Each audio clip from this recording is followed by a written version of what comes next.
We've got a sunny day all across the Caroline region. Should be a nice quiet evening. It's not as hot or as humid as it's been in recent days, and certainly not as stormy as it was last night. We'll have clear skies during the nighttime hours. Low 65 Sioux Falls, 64 Aberdeen, 66 in Pierre, and 64 in Rapid City. During the day tomorrow, it's going to be sunny with hardly any wind. A real nice summer day. 91 Sioux Falls, 92 Aberdeen, 98 Pierre, 100 in Rapid City. It's going to be just as warm on Saturday. Your complete weekend forecast is coming up.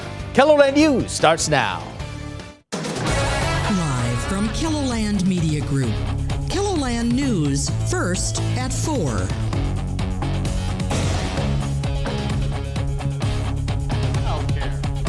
And what's next for a Minnesota dam following flooding on the Blue Earth River?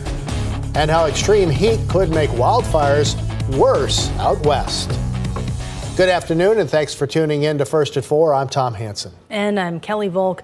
Authorities in Kingsbury County are investigating a pair of drownings on Lake Henry. The sheriff's office says 2 women were out on the water when a storm rolled into the area last night. The wind picked up, and so did the waves.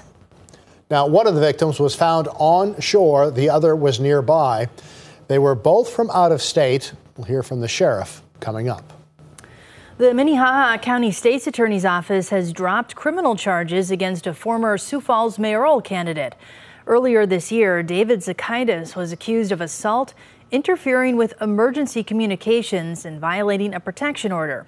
All of the charges are now dismissed. Zakaitis has run for mayor twice and most recently ran for a seat on the Sioux Falls City Council.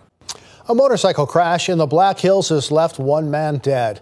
Authorities say the motorcycle was on Old Hill City Road in Hill City when the rider lost control. It started to slide and then actually flipped. The 60-year-old rider was taken to Rapid City Hospital where he died. Well, let's get it. Feels like a little relief out there today. Not quite as humid out there, Jay. That is correct. It's not quite as warm. It's not quite as humid. We should have a real nice evening across the KELOLAND region. In Sioux Falls right now, we sit at 86 degrees. I should say 84 degrees. That's 1 degree. 85 degrees now at 5 o'clock.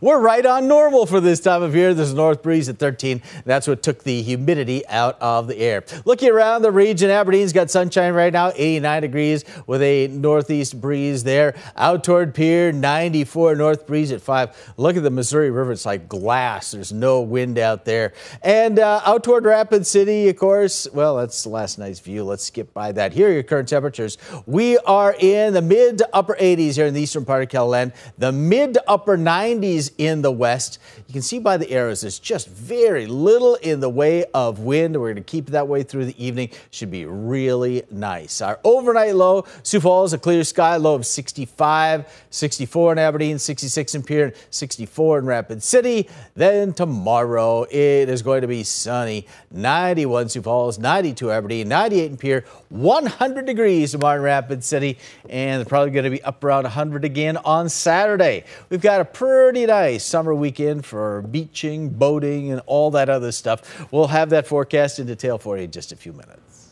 Thanks, Jay. Inspiring the workforce behind the workforce. That's what Startup Sioux Falls is trying to do for people interested in starting their own in-home daycare. This month, Startup Sioux Falls has partnered with the city's Women's Business Center to encourage future business owners to feel confident in opening their own in-home childcare facility. This program will go over the business basics of not only childcare businesses, but also just general business training. So we're going to dive into finding your customer, what problem and solution are you really helping out with, as well as really focusing on childcare specific business needs. The 10-week course is free and is still looking for applicants. Coming up tonight on KELOLAND News, we'll learn how the workshop is helping create more accessible childcare options in Sioux Falls. Over a month after devastating flooding tore through the Rapidan Dam and swallowed a home, local leaders are trying to pave the way forward. It's just southwest of Mankato in Blue Earth County. As Caroline Cummings with our CBS affiliate in Minneapolis shows us, the future could mean tearing down the old dam.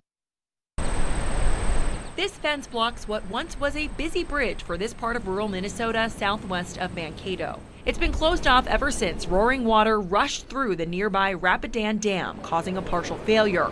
Now both of their futures up in the air. It stopped raining, the water's gone down, but the problems are still there. This week, the county board met to discuss options, though they didn't take any action. Kevin Papp, Blue Earth County Commissioner who represents the area, says removing the bridge would get rid of a key piece of infrastructure people rely on, and it's not cost effective or safe to fix the bridge as it stands right now. That leaves replacing it. I think we've got the general consensus that we're going to need to have a bridge there. One thing is clear, that this area will not look the same as it once did before the flooding, and the future of the dam depends on the future of the bridge. They are very connected. This is almost a chicken and egg.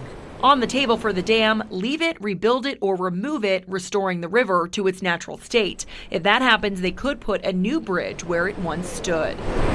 The dam is over a century old and hasn't been used to produce electricity since 2019, and it was in need of repairs even before this flooding. The dam may have lost its purpose, but its meaning remains, and if it's gone, Papp says, it may be hard to let go. It is an integral part of our community. We all are emotionally attached to that dam. Caroline Cummings, WCCO News. Now, it's not clear when the bridge will reopen, and Papp says FEMA still needs to do more work assessing the cost of that damage.